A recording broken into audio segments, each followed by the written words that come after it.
I've always liked my nephew, but his so-called best friend, he should go straight to hell, I mean it. There's something about Jake that sets my teeth on edge the moment he walks into a room. I first met him at my sister's house during a casual Sunday barbecue. The yard was scattered with kids running around, the smell of burgers and hot dogs in the air, and everyone was trying to relax, and there he was. Jake leaning against the railing with his arms crossed, scowling at everyone as if he'd just been forced into some sort of civic duty. He's one of those people who acts like the world owes him attention. He barged past my sister to grab the last slice of pizza, muttered a half-hearted apology, and then spent the next 20 minutes telling everyone within earshot about how his dad's new car was way better than anyone else's. I caught him smirking when he made a snide comment about my nephew's choice of sneakers, and I swear his smug little grin could curdle milk. I tried to write it off at first. Teenagers can be arrogant, I reminded myself. But it wasn't just arrogance.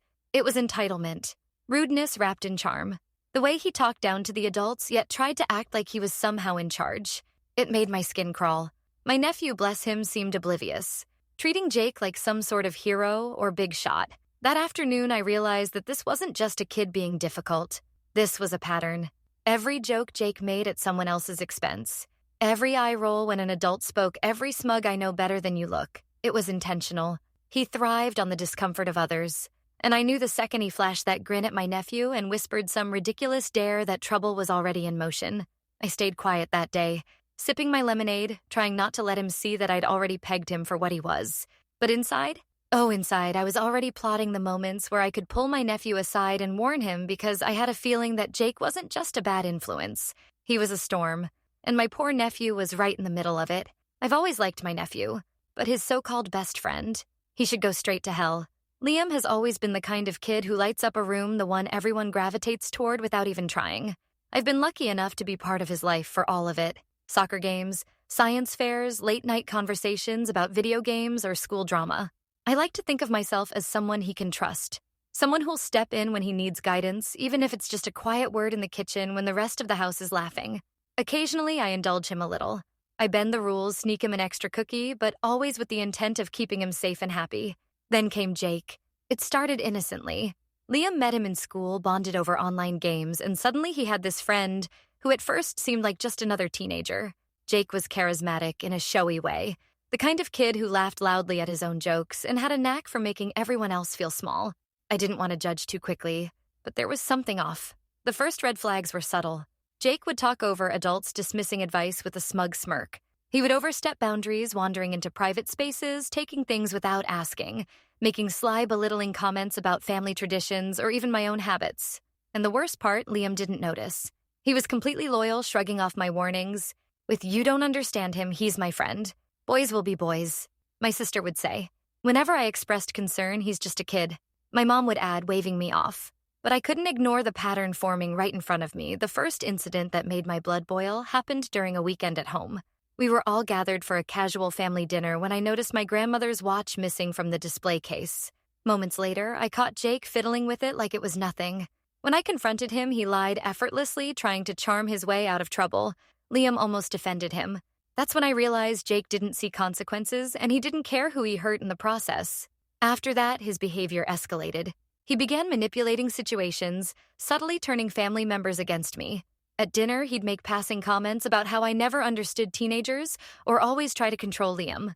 He guilt-tripped Liam, constantly making him anxious about even minor choices, dragging him into reckless behavior and making excuses when things went wrong. One evening, I witnessed him bullying a younger cousin over a video game, laughing when the kid tried to defend himself. He would twist words to make Liam complicit, and Liam, torn between loyalty and the gnawing sense that something was wrong, didn't know how to respond. I tried again to warn him. I pulled him aside and said, "Jake doesn't care about you or anyone else. He's using you." Liam's face tightened, hurt and disbelief warring in his expression. "You don't understand. He's my friend," he said. Then came the inciting incident that broke the dam. Jake stole a small but sentimental family heirloom from my father's study and blamed it on a mutual acquaintance. When I caught him in the act, he smirked, audacious as ever, and said, "Relax. It's just a prank." That's when I realized subtlety had failed. Gentle warnings were useless, table balloons in the living room, laughter echoing everywhere except for the tension I carried like a weight.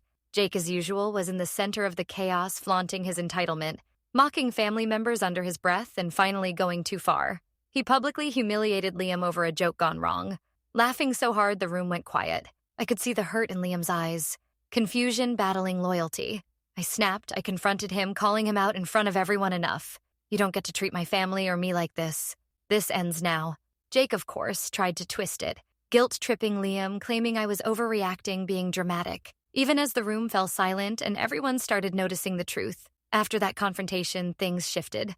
Liam slowly began distancing himself, wary but resolute. Jake's charm faded when nobody would tolerate his antics, and while he faced consequences at school and from family, the real victory was Liam learning to recognize toxic behavior and set boundaries.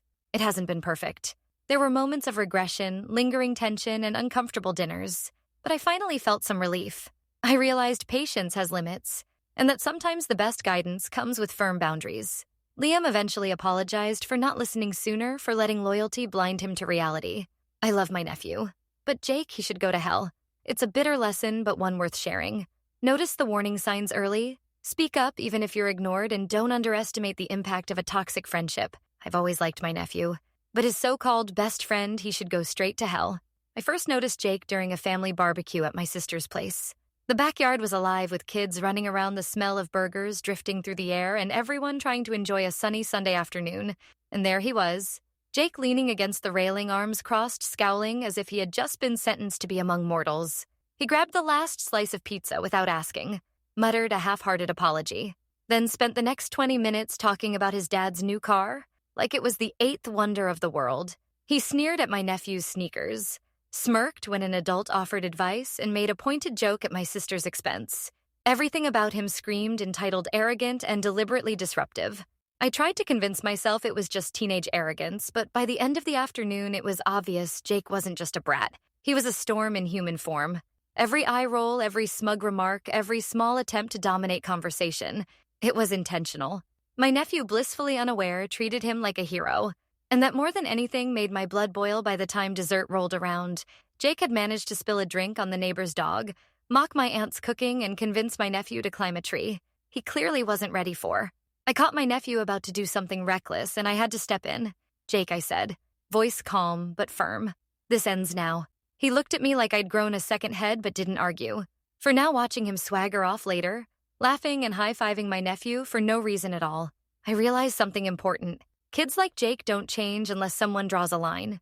They feed off the hesitation of adults, the silence of those too polite or too scared to call them out. I love my nephew, but Jake, he should go to hell. Maybe the lesson here is simple. Notice toxic friendships. Early speak up even when it's unpopular, and never let someone use charm as a weapon against the people you care about. But that's a conversation for another time. Right now, I'll just sip my lemonade, shake my head, and wait to see what trouble Jake drags my nephew into next. And if anyone wants to weigh in, Reddit style, on what they'd do in my shoes, I'm all ears.